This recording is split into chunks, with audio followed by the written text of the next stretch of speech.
People think theft happens in the dead of night or down a dark alley. Mine happened under fluorescent lights, while I was unconscious on a hospital gurney. And by the time I woke up, they'd used my own fingerprint to strip me of 40 years of work. My name is Martha Reynolds. I'm 68 years old. And this is the story of how trust, my trust, became a doorway that someone else walked right through. It was late March when I checked into the Lakeside Surgical Center for a minor procedure to remove a small cyst behind my left ear. Nothing serious. I'd had more worrisome things removed in my lifetime. The nurses were polite, the front desk was efficient, and the walls were that same soft beige you see in every medical building, like they were painted to make you feel calm even if you weren't. I'd done everything right, filled out my paperwork, confirmed my insurance, left emergency contacts. That morning, I even called my daughter, Denise, to let her know I'd be home by mid-afternoon. She offered to drive me, but I told her not to fuss. I've always been the sort who prefers handling things myself. Independent to a fault, Denise would say. They brought me into Preop around 9:30. A young nurse, I remember she had a blue butterfly pin on her badge, helped me into a gown. She took my vitals and asked me to remove my jewelry, my watch, anything that might interfere with equipment. I handed over my belongings, including my purse, which she placed in a labelled bin beneath the gurney. It all seemed standard. The anesthesiologist came in next, a man with kind eyes and a voice that reminded me of my late husband, low and reassuring. He explained the sedation process, told me I might feel a little groggy afterward, and asked if I had any questions. I didn't. I'd done this sort of thing before. I signed the final consent form without hesitation. Then he said, "All right, Mrs. Reynolds, I'm going to have you count backward from 10. I remember thinking that was the oldest trick in the book, but I started anyway. 10, 9, 8. I never made it past 7. When I woke up hours later, my throat was dry, and there was a dull ache at the base of my skull. The nurse with the butterfly pin was gone, replaced by an older woman who offered me a cup of ice chips and said the procedure went well. I thanked her, still groggy, and reached for my purse as soon as she wheeled me back to the recovery area. I didn't notice then that it wasn't exactly where I'd left it, or that the zipper was only halfway closed. In that moment, all I cared about was going home, getting into my own bed, and sleeping off the anesthesia. I signed my discharge papers, arranged a ride through a medical transport service, and within an hour I was standing in my living room, the afternoon sun slanting through the curtains like nothing in the world had changed. I had no idea, not the faintest suspicion that while I was under, someone had used my own fingerprint to empty the account I'd spent 40 years saving. No alarms, no notifications, just a quiet theft, perfectly timed to when I was most defenseless. And that was only the beginning. When I think back to that first night home, it was the small things that should have told me something wasn't right. The way my keys were sitting on the edge of the counter instead of in my bag. How my phone was placed screen down on the end table when I always kept it charging near the kitchen. Even the smell of the house felt off somehow, like stale air had settled in every corner while I was away. But at 68, you get used to telling yourself you're imagining things. I'd just been sedated, after all. I was tired, disoriented. Maybe I'd set my things down without remembering. Maybe the nurse had been the one to tuck my phone away. I tried to let it go. I made myself a cup of weak tea and sat in my recliner with a blanket pulled up to my chin. My neighbour, Mr. Sandoval, had insisted on walking me to the door when the transport van dropped me off. He hovered in the doorway, asking if I was sure I didn't need help getting settled. I assured him I was fine, but as soon as he left, I felt lonelier than I had in years.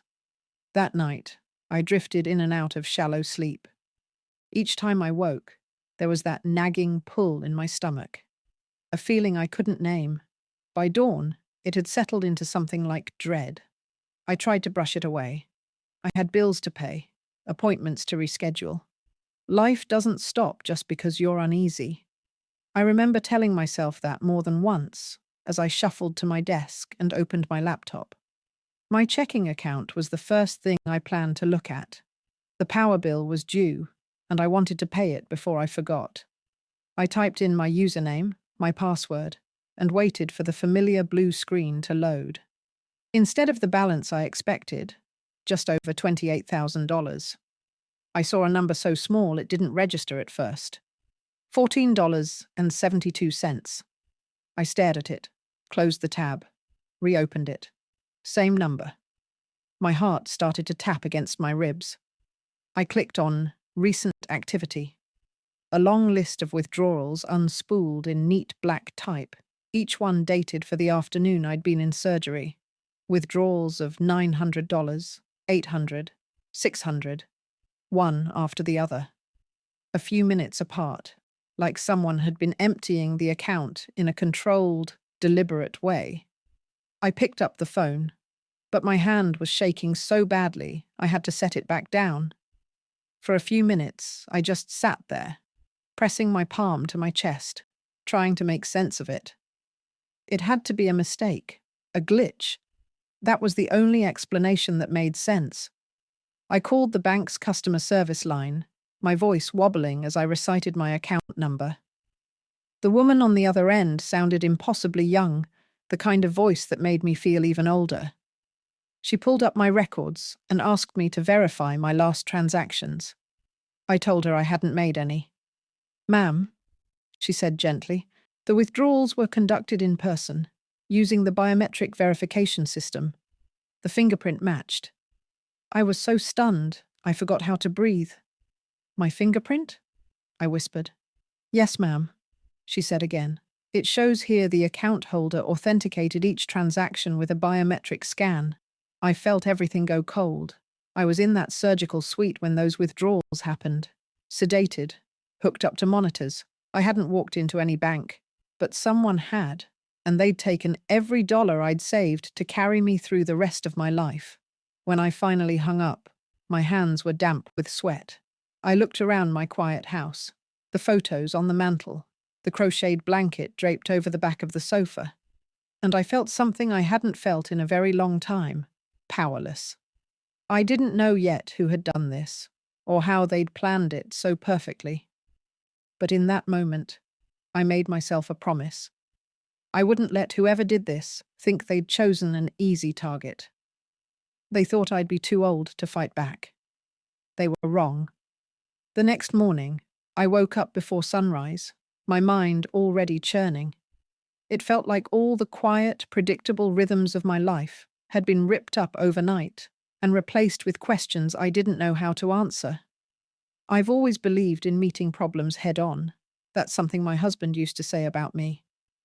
Martha doesn't wait around to be rescued. Maybe that's why I found myself sitting in my car by 8:15 a.m., gripping the steering wheel so hard my knuckles were white. I don't drive much these days. My hands ache if I hold the wheel too long, and my eyes aren't as sharp as they used to be. But I wasn't about to call a cab or ask a neighbor to come along. This was my fight. When I walked into the bank branch, I could feel people glancing my way. Maybe they saw an elderly woman with her shoulders hunched and assumed I was there to deposit a birthday check or ask about a fee. No one suspected I'd come to demand answers about the theft of my entire savings. At the teller window, I asked to speak with a manager. The young man behind the glass looked startled, but he nodded and disappeared into a back office. A few minutes later, a woman in a charcoal suit with a name tag reading Patricia ushered me into a small meeting room. I told her everything. The procedure, the sedation, the withdrawals I hadn't authorized. Her polite smile faded as she scrolled through my records on her tablet. "There are security images attached to these transactions," she said finally. "Would you like to review them?" I nodded, bracing myself. She turned the screen toward me. I thought I was prepared. But the moment I saw the first still frame, I felt my stomach drop. It was me, or rather, my body. My face looked pale, my eyes glassy. I was wearing the same clothes I'd worn to the clinic, but there was something vacant in my expression, something I didn't recognize.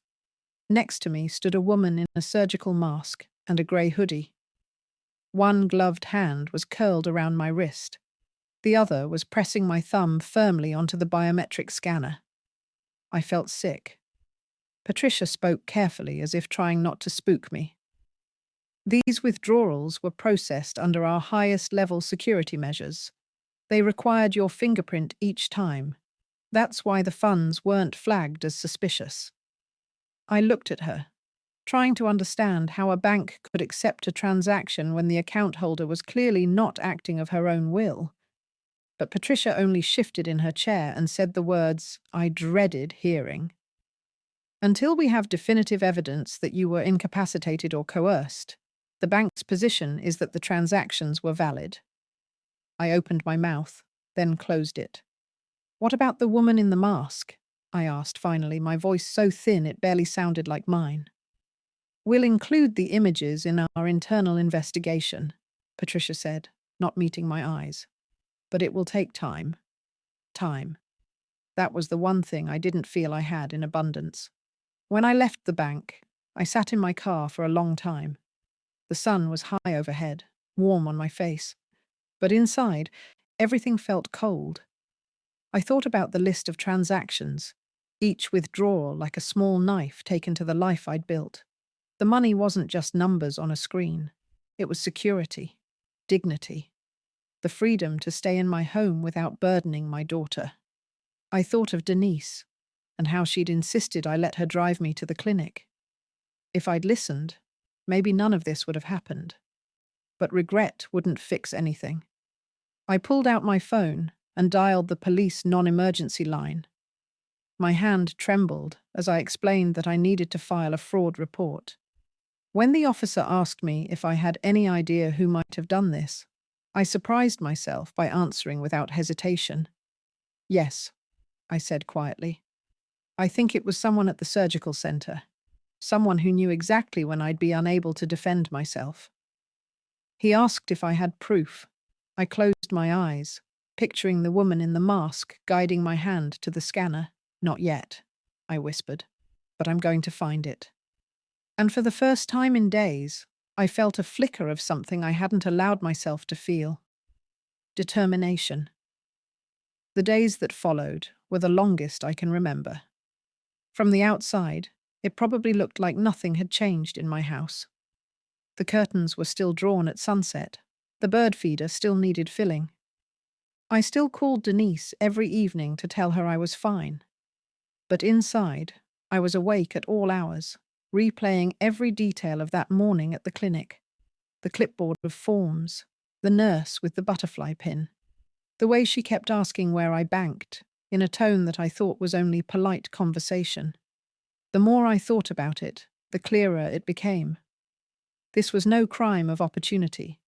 Someone had planned it. They had known exactly when I would be unconscious, how to get my ID and card without arousing suspicion, and how to exploit the bank's biometric system. I started writing everything down. Names, times, any remark that seemed odd. My handwriting was cramped and uneven from arthritis, but I filled 3 pages of a yellow legal pad in 2 days. I called the police again, this time speaking with Detective Howard. He sounded tired, but patient. I told him about the young aide at the clinic, the one who had been so interested in my schedule and my living situation. She disappeared the week after my surgery, I said. I asked the receptionist where she went, and they just said she no longer worked there. That's worth looking into, he agreed. Do you have a full name? I gave him what I remembered Kayla Jennings, and he promised to run her through their system. After we hung up, I sat back in my chair and stared at the notepad. Even with all the pieces I'd gathered, it didn't feel like enough. Not to prove to the bank that I hadn't walked in willingly.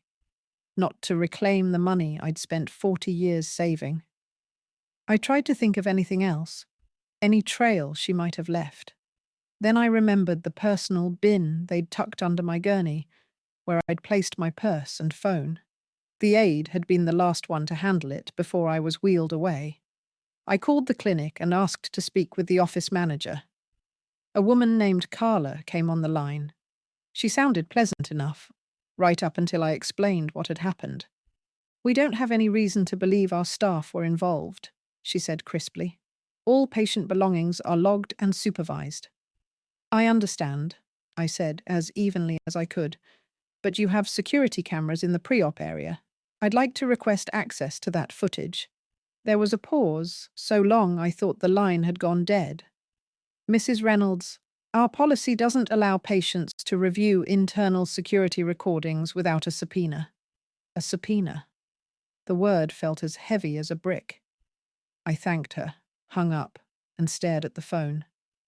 It was the first time I realized how alone I really was in this fight. I thought about calling Denise, about telling her everything, letting her handle the calls and the paperwork. But then I imagined the look on her face, equal parts pity and frustration, and something inside me hardened. I am not helpless. I opened my laptop and started searching for a lawyer who handled elder financial exploitation cases. It took the better part of an afternoon, but I finally found a small firm downtown that offered a free consultation. I made an appointment for the next morning. That night, I sat in bed and read every article I could find about biometric fraud. It was more common than I'd ever imagined. Older adults, people recovering from illness, easy targets, the articles called them. I closed my eyes and pictured the woman in the video still. The latex glove on her hand. The way she held my thumb against the scanner as if she were punching in her own code. I couldn't get her out of my mind. When dawn came, I was already dressed. I put my papers in a folder and locked the front door behind me. If no one else was going to protect me, I would do it myself. And I wasn't going to stop until I had proof that even a sedated woman still has a voice. I don't think I'll ever forget the feeling of sitting across from that lawyer in his quiet little office, my folder of notes clutched in both hands. The walls were lined with books I couldn't read from where I sat, and the clock over the door ticked in a slow, deliberate way that made me feel even older. His name was Mr. Carlson. He looked to be in his mid-50s, with thinning hair and the kind of calm voice that made you feel you were already halfway to being believed. He listened without interrupting as I told him the whole story. From the clinic to the bank to the phone call with the office manager who'd practically slammed the door in my face. When I finished, he leaned back in his chair and folded his hands over his stomach. "Mrs. Reynolds," he said, "you've done more groundwork on this than many people half your age. You've documented everything, and you have partial evidence that supports your account." I felt my eyes sting. It was the first time anyone had said out loud that I wasn't imagining it. "But," he continued, "to pressure the bank to return the funds and to build a case for criminal charges, you're right. We need more than partial evidence." "The clinic footage," I said quietly. He nodded. "Exactly. We'll file an emergency motion to request that video before it's overwritten. In the meantime, I'd like your consent to formally contact the detective you've been speaking with." I agreed without hesitation. He handed me a pen to sign the release, and as I scrawled my name, I felt something uncoil in my chest. Maybe I wasn't as powerless as I'd thought. The next few days passed in a blur of phone calls and paperwork. I gave statements to the police, signed affidavits, answered more questions than I can remember. Each evening, I would sit in my kitchen with a cup of tea, the same lamp glowing on the table, and wait for news. It was early on a Wednesday morning when my phone finally rang. I didn't recognize the number, but something told me to answer anyway. "Mrs. Reynolds," the voice said. "This is Detective Howard. I thought you'd want to know. We located Kayla Jennings." I pressed my hand to my mouth. "She was arrested on an unrelated warrant. he continued. But during processing, she admitted she'd been involved in your case. She claimed she didn't act alone. I swallowed hard. The woman in the video? We believe so.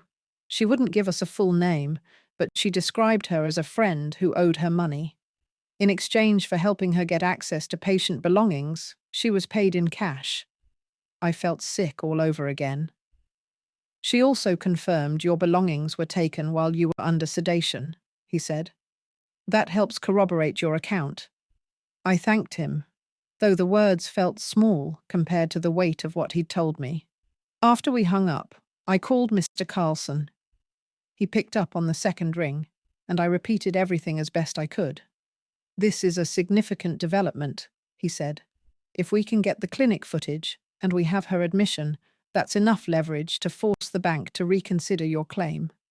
He promised to call the bank's legal department that day. I spent the afternoon in my living room, too restless to sit still.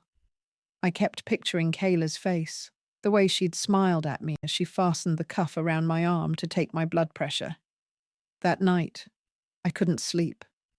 I thought about how close I'd come to just accepting it, telling myself I was old, that it was too late to fight. I realized that's exactly what people count on. They count on your shame, your fatigue, your fear of being dismissed. But when the call finally came the next morning, it wasn't Detective Howard or Mr. Carlson. It was a number I didn't recognize, and a voice I couldn't place. I believe you're looking for this, the woman said. Before I could ask who she was, she hung up. Moments later, an email arrived with no subject line and a single attachment, a video file. I sat at my kitchen table and clicked it open, and as the footage began to play, my hands started to tremble. Because there, in high-definition clarity, was everything I needed to prove that I had been nothing but a patient, unconscious on a gurney, while someone else decided to steal the rest of my life. The video wasn't grainy or blurred like the bank stills. It was bright and clear, captured from a security camera mounted high in the corner of the Preop area. I saw myself lying on the gurney, one arm draped over my stomach, my face slack from sedation. My purse sat on the lower shelf of the metal cart beside me. And then Kayla walked into the frame. I don't know what I expected to feel, watching her appear on the screen. Rage, maybe. Grief. But mostly what I felt was a kind of hollow sadness, like I was witnessing a betrayal in slow motion. She glanced over her shoulder, then reached for the cart. In the video, you could see her slip her hand into my purse and pull out my wallet. She didn't even hesitate. She tucked it under her arm and moved out of view. Less than a minute later, she came back, dropped the wallet back in place, and smoothed the blanket over my knees, as if nothing had happened. It was all there. Undeniable, time-stamped proof. I watched it twice, just to be sure I wasn't imagining it. The second time, I paused on the frame where she was walking away. I zoomed in on the edge of the image until the outline of the plastic bag she was carrying was clear. That was the evidence no one could dismiss.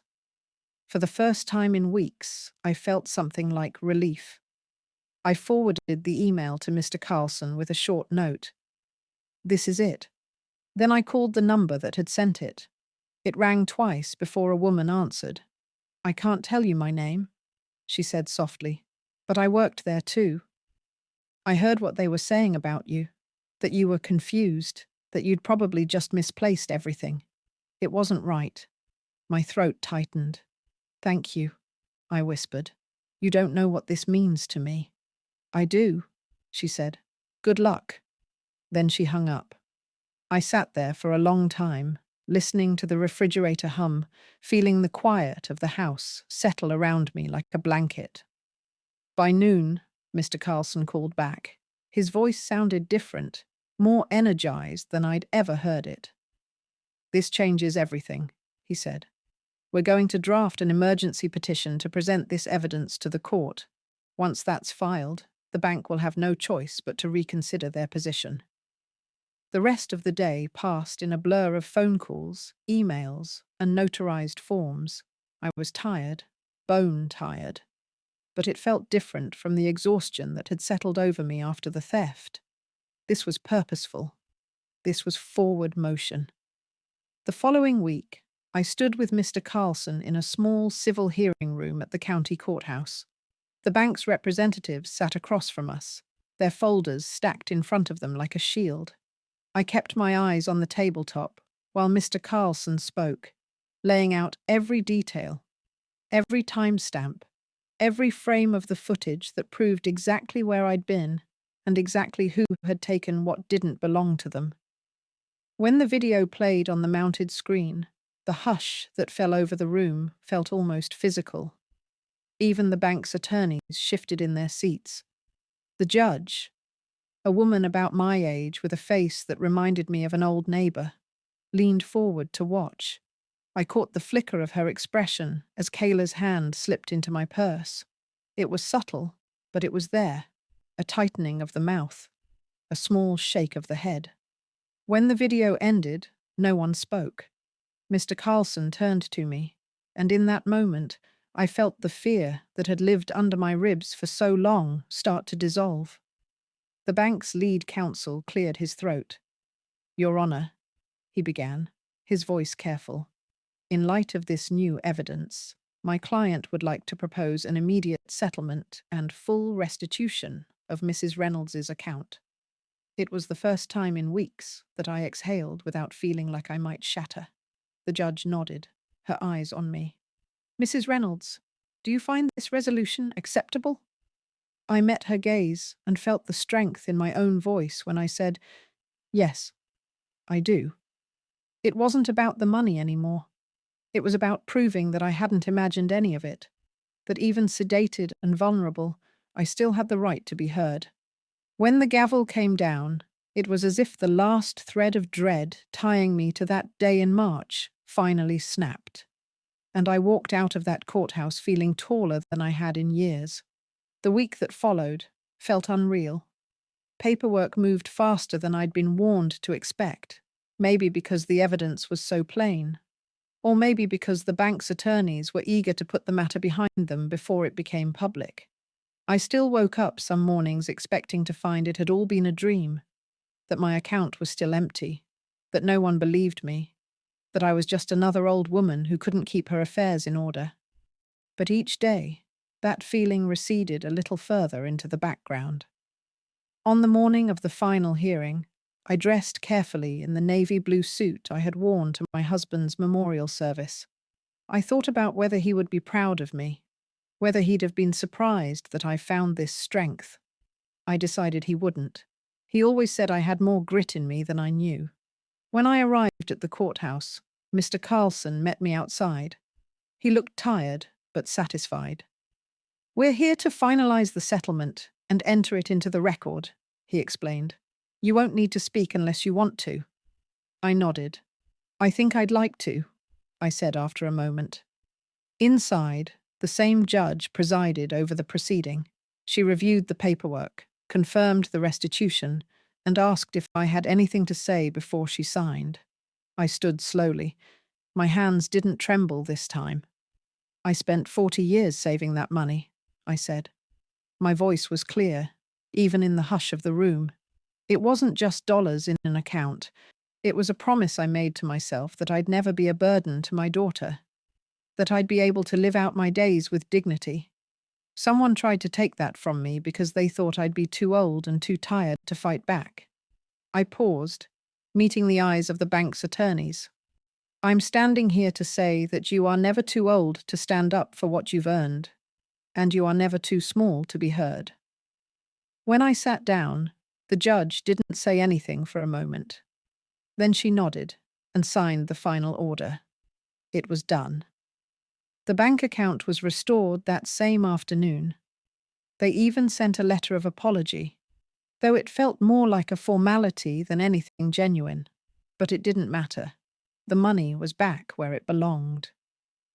I took the bus home, sitting by the window and watching the city move past. For the first time in months, I felt like I could breathe. In the weeks since, people have asked me if I feel vindicated, if getting the money back erased everything that came before it. The answer is no. Nothing will ever give me back the feeling of safety that was stolen in that surgical suite. I still double-check my doors at night. I still find myself waking in the dark, heart racing, sure that someone has slipped inside again. But that doesn't mean I'm defeated. If anything, what happened taught me that even at 68, especially at 68, I am still the keeper of my own life. That when someone tries to take what you've built, you have every right to stand in their way. A few days after the settlement, Detective Howard called to tell me that Kayla had been formally charged. The woman in the mask was arrested soon after. He said they'd likely face several years in prison. I thanked him, though part of me felt nothing at all. The fight had never been about revenge. It was about the truth. Denise came by the next weekend. She brought a pot of soup and a stack of folded laundry. She didn't say much when I told her the case was closed. She just hugged me so hard I thought my ribs might crack. "You did it, Mum," she whispered. And maybe that was the only victory I needed. These days, my life has settled back into its quiet routines. Morning tea, a walk around the block, a good book in the afternoon light. But some things are different. I've learned to trust my instincts when something feels off. I've learned to ask questions, even if it makes other people uncomfortable. And most of all, I've learned that you can't let fear or shame decide what you do next. If you're listening to this and you've been hurt or stolen from or made to feel small, don't give up. Keep every scrap of evidence. Tell your story, even if your voice shakes. Because no matter your age, you are not invisible. My name is Martha Reynolds. I am 68 years old, and I will never again believe that being quiet is the same as being safe.